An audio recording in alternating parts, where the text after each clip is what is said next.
Hello, hello, hello. I am so excited to be here yet again for our Better You leadership session.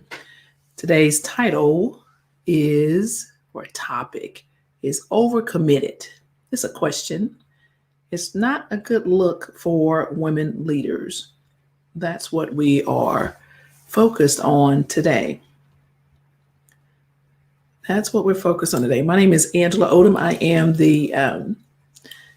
the very proud founder of the Better You Project brand and life and leadership coach. I'm also a very proud Army veteran.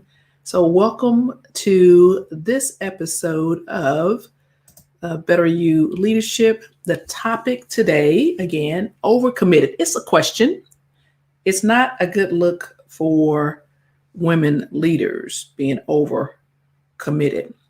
We are focusing on giving you a little relief, right? Letting you know it's okay to say no, like a complete no to some of these things. First, before we even get started, let's just um, really would love to know where you are listening and watching from this Better You um, leadership episode. Where are you listening from? Carrie? Okay, now Carrie, this is March, so tell me please that the weather is a little bit more bearable in Minnesota. What's the temperature there, Carrie? What's the temperature in Minnesota? What's the temperature? Just let us know so that I'm sleeveless in Georgia, and so just wondering how you're doing.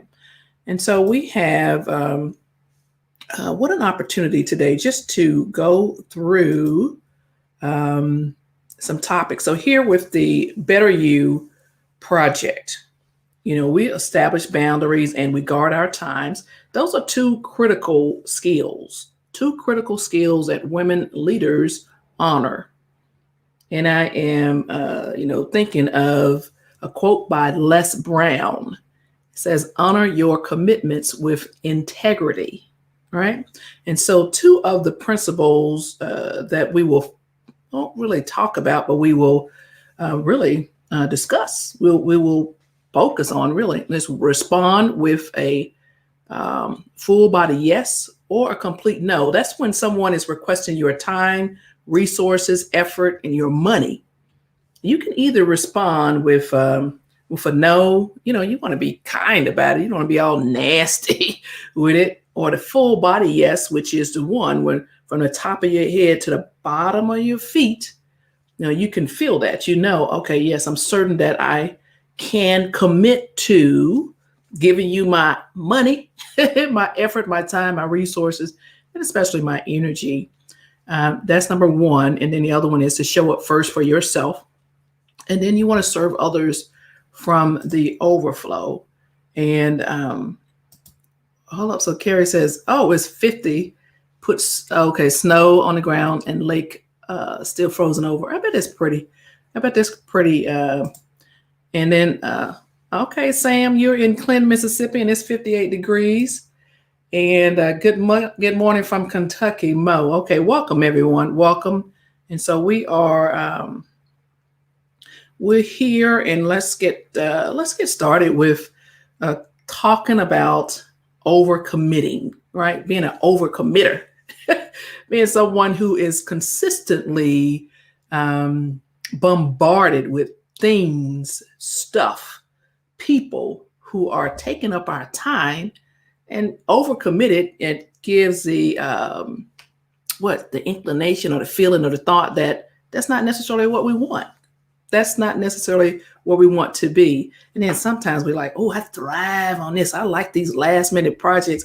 Bring them, bring them, bring them. I perform at my best when I'm overwhelmed, when I got to do it the last minute. Okay, like what? It's 365 days in a year. So you're saying every day of the year you want that? Or you're saying like sometimes it just happens and let me make it happen. So I want to help you readjust your mindset around overcommitting, because it happens to the best of us, right? We're social beings, and really we want to be included in activities and events and conversations. People talking, we want to be included. And most of the time, we want people to trust us, and, we want to be seen as someone who can be counted on to accomplish a task. Oh yeah, get that to Sam. No, Kara can handle it. No, Mo wants this. This is what she wants. She needs to make it happen for her big goal. And so you want people to count on you. And I would say, the majority of us are not intentionally seeking to let somebody down. We don't want to disappoint people, especially our work colleagues, our direct supports, our customers, or our bosses. We're really invested in the overall culture of, the company, organization, our family, the overall outcome. We're invested in that. Sometimes, though, we need to just take a step back, because taking on too much responsibility when your time, your energy, and your resources are already low or they're limited, right? It's not a good look for women leaders. It's just not a good look. So when you commit to a project, an activity or event, when you do that, you say yes when you're really thinking, oh my God, no, did I just do that? Or not now, or not again. That's not really helpful. It's not really beneficial to you, the organization you represent, or your family, right? It's not beneficial to you. So we want to, sometimes please people. Some of us are perpetual people pleasers. We want to make sure that, we're seen as a person that makes it happen, or, even we might think that this is part of a visibility strategy, or a way to get promoted, or a way to gain some more friends or gain some influence. And if this is working for you, then go for it. Here's my high five, bam, right? So what we're doing today is talking about self-awareness. And first, I just, want to pause and ask, do we have any overcommitters over here, right? Is it just me? It could possibly be me. Oh, Melba, I see you are Melba Mosley is coming in from Raymond, Mississippi in the 60s. Oh my God, it's 66 degrees. Woo! That feels good all the way from Georgia. I can feel that. And so we want to step back and become self-aware as far as committing to things, right? So if you've not considered how much time, the commitment you are about to make or you have made, how much time will it realistically take? Because that's one of the things I've learned over the last 5 years, really, after being in the Army for 27 years and having a team, being a part of a team, having resources. I retired, and I did not really understand how much time it takes to complete a thing, right? A task. We only have 24 hours in a day. And so, saying yes on somebody else's behalf, or your team's behalf, is, you have to take things in consideration. So what I do now is that when I commit to something, I really think about advocating or allotting three times the amount of time I think it would take. Because one thing is, I want to make sure that, I actually provide what I'm saying I will, or whatever they're asking for. Sometimes it's the drive to and from the place, the traffic. Sometimes it's just figuring out what to do next to make it a quality product, right? And so just take into consideration the amount of time it takes to, to travel and to do whatever this is you are committing to doing. Does that make sense to you? Let me know, please. So overcommitters, really, it's kind of dangerous, or not dangerous, like perilous. We create perilous situations, even when we have good intentions, right? We got good intentions, but still, now we all stressed out, right? Hollering at the folks in the house. Y'all be quiet, I'm trying to work, all that kind of foolishness, or some other unintended consequences. So most likely, the mindset around committing to something is it's virtuous, right? We're attempting to do the right thing. committing to a movement or a project or an idea, or committing to another person in a relationship. This is reasonable and it is expected when you want to succeed, right? And so what I ask you to consider, we're self-reflecting, this is becoming aware that when you overcommit, oh, listen, come on in a little closer. So I want you to hear this. Stop all the distractions, because I need you to understand this as far as self-awareness. Sometimes when we are overcommitting, it's a way to distract, right? It's a way to distract from situations or circumstances that really need your attention to grow your leadership capacity. Sometimes you are taking on a whole bunch of things that are not aligned with your goals, your values, because you are distracting. You could be scared or afraid or like, I don't know about that. Let me do the easy stuff. All right. Let me hang out with people that like me as opposed to going in a space where people don't know you and you, focusing on what you need to do to grow your leadership capacity or your business. Right. And so just consider that. And overcommitting could also reveal a level of neediness. I need you to hear me on this. It could reveal the fact that you are needy. And there's nothing wrong or right of being needy. You just need to know how that's impacting you and yours, right? It could also reveal or reflect a lack of focus, or worse, a cowardly inability to say no. Woo! Did I step on any toes? Hold up. Did I step on any toes? Okay, Carrie, what'd you say, Carrie? You said recognizing how long things take and how many steps. Yes. And so as far as being reflective and becoming more self-aware of why we, like me and you, all of us, overcommit, you take in consideration that you might be using some of these things as distractions, right? Oh, by the way, we just might want to be liked. That could be another thing. So just think about that as far as self-awareness and where you are in this moment, as far as all the things that are on your plate, your proverbial plate. So this past weekend, I got my eyebrows shaped, right? Woo, got my eyebrows shaped because they were like straying all over the place, right? And I treated myself to a Heath Bar milkshake. Heath Bar, the candy Heath Bar. I love Heath Bar. I love the candy. So while I was enjoying my milkshake, I glanced in the mirror like, ooh, girl, you cute. And then I realized I wanted more time to do this kind of stuff, right? Just to be. I just want to do stuff, whatever. Nothing that was structured. I wanted more of that. Is there any thing that you want to do more of, right? That you're like, oh yeah, I like this. I'm not necessarily saying you like my Heath Bar candy or milkshake. I'm like, you know what I mean? Just to have the time on your calendar, on your schedule to do what you want to do. You might want to get more hugs, right? And so what are you doing about getting more hugs? You might want to get more hugs. You might just want to get yourself, more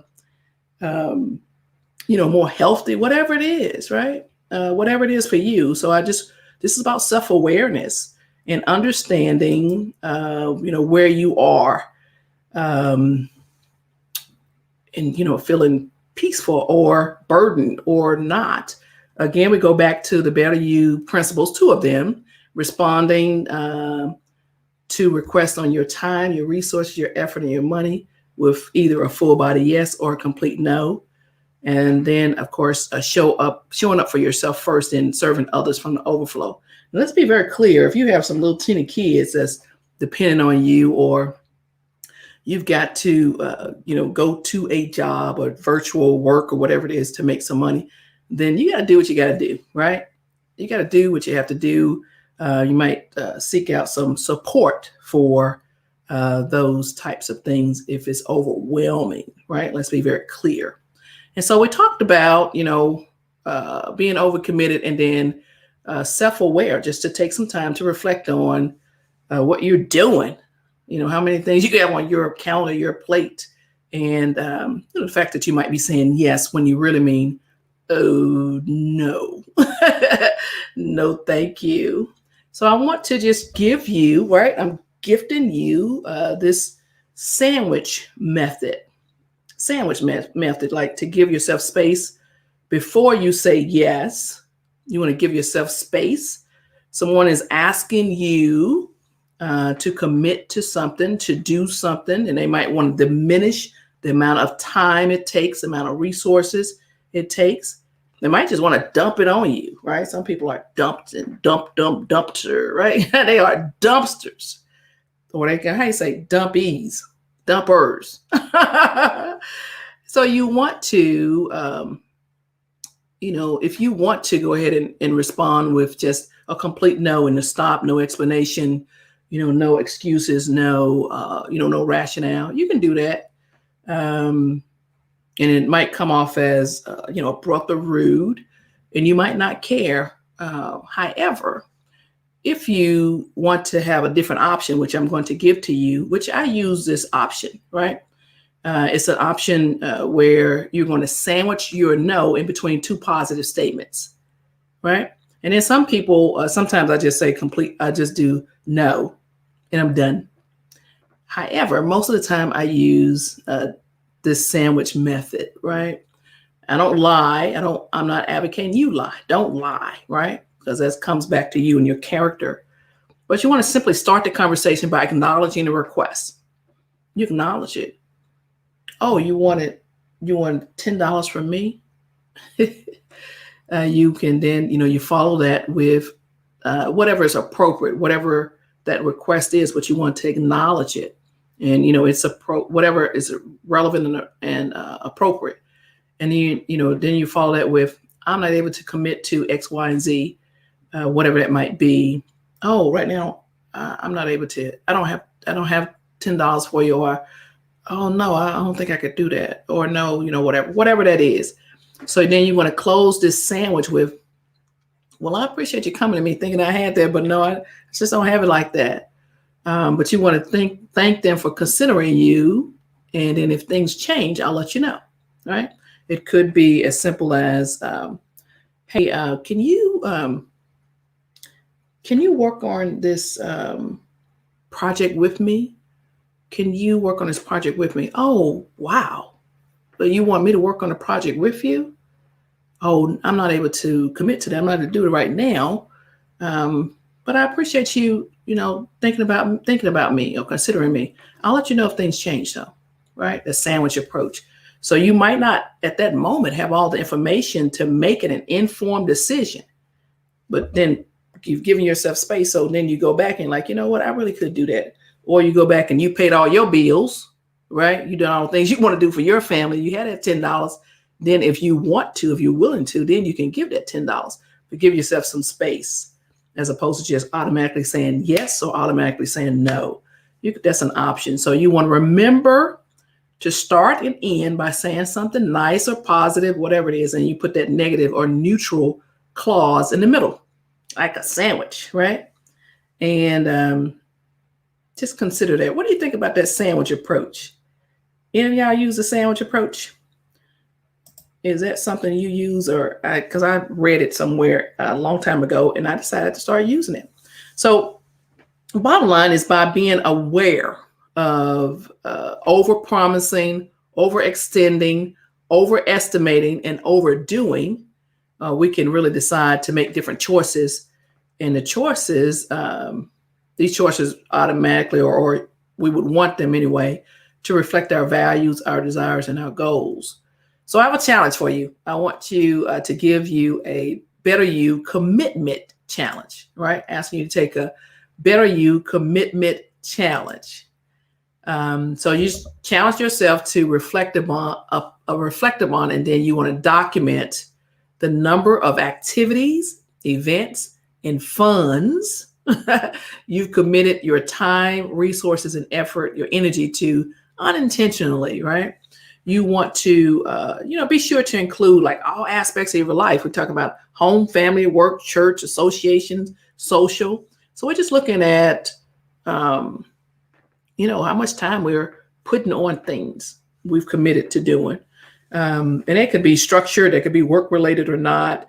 There could be things that you're going to be paid for, like with money or not. So over the next 7 days, just document all the commitments on a calendar, whether it's shared or not. Now, don't get all sidetracked by the type of calendar. Like, what kind of calendar should I use? Should I do it online? Should I use my phone? Should I use this? I use Gmail, Google, and it's shared across all my different devices. And I also write my stuff down, right?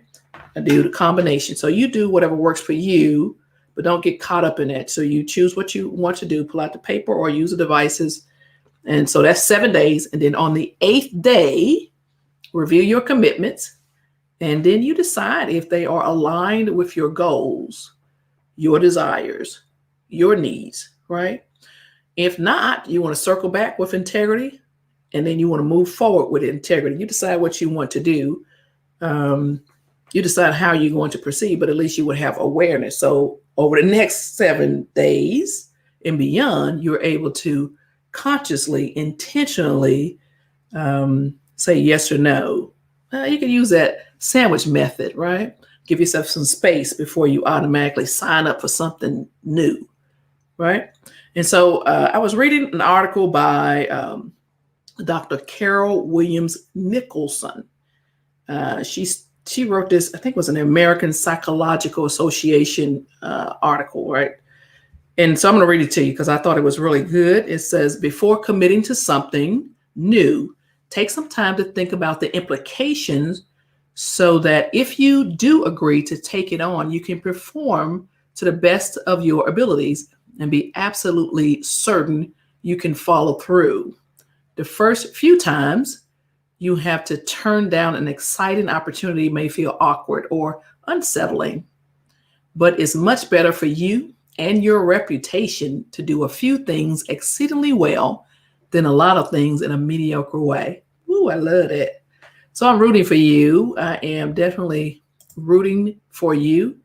And, as far as overcommitting, I want you to really decide whether it's working for you, because I would say to you that it is not a good look for women leaders, or for you either, Sam.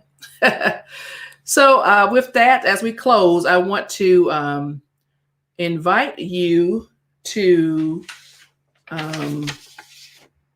get 10 tips. I got 10 tips on, for productivity, right? Tips for busy women. You want to go to angelaodom.com/productivity. It's pretty simple, right? Pretty simple. And you will get 10 essential tips for busy women to be more productive and peaceful. And I think this will be helpful for you. So just go to angelaodom.com/productivity, and that will be helpful for you. Now, for one last thing, really quickly, I want to ask about you, right? And I want to know from you whether or not you have recognized yourself as someone who is overcommitted or not. So yes or no, yes or no, yes or no, yes or no, yes or no, yes or no. And so if you're watching this on a replay or you're listening on the Better You Leadership podcast, then yes, let us know, yes or no, if you are overcommitted. And then the other part of that would be to do something about it, right? If the answer is yes. So with that said, my name is Angela Odom, and I am a life and leadership coach, founder of the Better You Project brand, and I am a very proud Army veteran. And I'd like to close this episode by making sure you know that I am, I'm always rooting for you, right? I'm always rooting for you. You all take care and have an amazing day. Mo, I see you. Yes. Y'all take care.